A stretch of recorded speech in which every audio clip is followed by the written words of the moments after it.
अस्सलाम वालेकुम दोस्तों, क्या हाल है? तबीयत से ठीक है? मैं हाँ थारा होस्ट जमशेद ब्लॉग तो साढ़े पे ब्लॉग टीवी। सब तो पहले करना है अपने चैनल सब्सक्राइब, लाइक तो शेयर।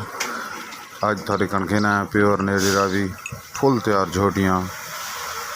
कुछ दोस्तों की शिकायत आई कि झोटियाँ समझ नहीं आती, टोर फिर के वीडियो बना के दिखाओ आगे पीछे की कोशिश तो की थी पूरी कवरेज करने की वाती। अगर जिनको समझ नहीं आई जिस दोस्त को वाती माजरत। ये देखो दूसरा वारस प्योर तैयार फुल तैयार झोटी। जिन्हें भाई अपने चैनल में सब्सक्राइब नहीं किया तो उन्हें अपने चैनल में सब्सक्राइब करो, लाइक करो तो शेयर करो तो दोस्तों नाल कमेंट्स लाजमी पास करना है। थोड़े कमेंट्स ही सारी एवोल्यूशन का जरिया है। आखिर ते बहुत भी रिक्वेस्ट है अपने चैनल ज़रूर सब्सक्राइब करना है, लाइक करना है, कमेंट करना है तो शेयर करना है। अल्लाह हाफिज़।